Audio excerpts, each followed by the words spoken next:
दोनों में से कौन सी साइड यहां पर सही है, यह अपने आप में एक डिबेट का मुद्दा है। जो लोग फॉर प्रॉफिट वाली साइड को फेवर करते हैं उनका कहना है कि अगर हमें और बेहतर टेक्नोलॉजी डेवलप करनी है तो उसके लिए बहुत सारे पैसे की जरूरत होगी, इन्वेस्टर का पैसा चाहिए होगा, जिसके बिना ये करना पॉसिबल ही नहीं होगा। और जो लोग नॉन प्रॉफिट की साइड पर हैं उनका कहना है कि प्रॉफिट की जो आइडियोलॉजी है वो हमारी ओरिजिनल विचारधारा को खत्म कर सकती है और एक बड़ा खतरा बन सकती है इंसानियत के लिए। इस पूरी कंट्रोवर्सी के शुरू होने से कुछ दिन पहले माइक्रोसॉफ्ट के प्रेसिडेंट ब्रैड स्मिथ ने 10 नवंबर को एक कॉन्फ्रेंस में कहा था, आपको किस पर ज्यादा भरोसा है, अगर आपकी टेक्नोलॉजी एक नॉन प्रॉफिट कंपनी से आए या फिर एक फॉर प्रॉफिट कंपनी से आए जिसे सिर्फ एक इंसान के द्वारा कंट्रोल किया जा रहा है। यहां पर यह इनडायरेक्टली इशारा कर रहे थे मार्क जकरबर्ग पर। लेकिन ओपन एआई में खुद दोनों साइड्स के बीच में ये जो बैलेंस था ये काफी टाइम से बिगड़ते जा रहा था। फरवरी 2023 में पहली बार चैट जीपीटी का पेड वर्जन निकाला गया, चैट जीपीटी प्लस। अगले महीने 1 मार्च को एक एपीआई यानी एप्लीकेशन प्रोग्रामिंग इंटरफेस लॉन्च किया गया ताकि बाकी और कंपनीज चैट जीपीटी को इंटीग्रेट कर सकें। इसके बाद 14 मार्च को GPT-4 का लॉन्च किया जाता है। एम्प्लॉयज का कहना था कि ये जो हाइपर कमर्शियलाइजेशन पिछले कुछ महीनों में देखी गई ओपन एआई की तरफ से, इसकी वजह से एक दरार बनती गई इन दोनों साइड्स के बीच में। चैट जीपीटी के रिलीज होने के बाद यहां पर एक क्लियर रास्ता दिख रहा था रेवेन्यू और प्रॉफिट का। हम एक आइडियलिस्टिक रिसर्च लैब बनकर नहीं रह सकते थे, हमारे कस्टमर्स थे और उन कस्टमर्स को सर्व करना जरूरी था। अक्टूबर 2023 में ओपन एआई अपना powerful image generator DALL-E 3 launch करता है। इसे चैट जीपीटी के पेड वर्जन्स के साथ कंबाइन किया जाता है और इसके बाद 6 नवंबर को होती है कंपनी की पहली developer conference. Welcome to our first ever OpenAI Dev Day.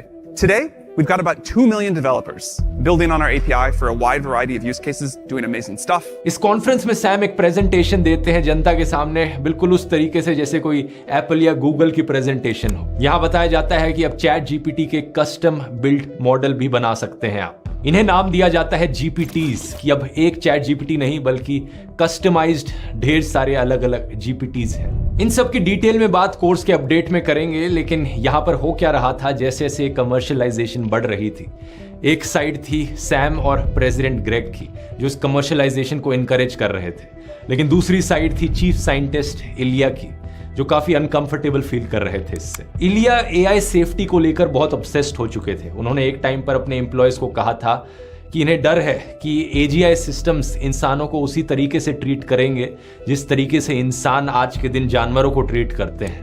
इलिया के अनुसार एजीआई ज्यादा दूर नहीं है, हमें आने वाले सालों में एजीआई बहुत जल्द देखने को मिलेगा और हम सबको उसके लिए प्रिपेयर्ड रहना होगा। More and more people see what AI can do and where it is headed towards, then it will become clear how much trepidation is appropriate. जुलाई के महीने में ओपन एआई अनाउंस करता है कि इनकी एक नई सुपर अलाइनमेंट टीम बनाई जाएगी जो एआई सेफ्टी टेक्निक्स पर फोकस करेगी। इस टीम को लीड करने वाले खुद इलिया। कंपनी डिसाइड करती है कि करीब 20% कंप्यूटर चिप्स जो कंपनी के पास अभी हैं उन्हें सिर्फ इस काम के लिए डेडिकेट किया जाएगा, सिर्फ और सिर्फ सेफ्टी पर फोकस करते हुए एआई से रिलेटेड। अगस्त सितंबर तक आते आते ये चीज काफी क्लियर हो चुकी थी कि कंपनी के अंदर 2 अलग अलग ग्रुप्स बढ़ चुके थे जो ऑपोजिट डायरेक्शंस में काम कर रहे थे। सैम बात कर रहे थे कि नेक्स्ट कौन सी नई बड़ी चीज लॉन्च करी जाएगी, GPT-4 के बाद GPT-5 की बातें कर रहे थे वो। दूसरी तरफ इलिया यहां पर फोकस कर रहे थे कि कैसे कंपनी में एआई सेफ्टी को बढ़ाया जा सके, कौन सी प्रिकॉशंस हमें लेनी चाहिए। सैम फोकस कर रहे थे कि कैसे और बिलियंस ऑफ डॉलर्स की इन्वेस्टमेंट रेज करी जा सकती है ताकि हमारी स्पीड बढ़ सके। इस सब का नतीजा ये हुआ कि बाकी जो 4 बोर्ड ऑफ डायरेक्टर्स थे ओपन एआई के, वो इलिया की साइड ज्यादा थे। जब उन्हें चिट्ठी मिली कि एक बहुत ही पावरफुल क्यू स्टार का आविष्कार हो गया है तो उन्होंने समझा कि फॉर प्रॉफिट वाला जो सेक्शन है उसे कंपनी से बाहर निकालना ही फायदेमंद होगा। सैम को फायर करने के बाद बोर्ड अनाउंस करता है कि नई सीईओ कंपनी की बनेंगी मीरा मुराटी। ये इंटरिम सीईओ के तौर पर काम करेंगी और ये बात थी 17 नवंबर की, लेकिन 19 नवंबर सुबह तक कंपनी के एम्प्लॉयज ने हल्ला मचाना शुरू कर दिया था।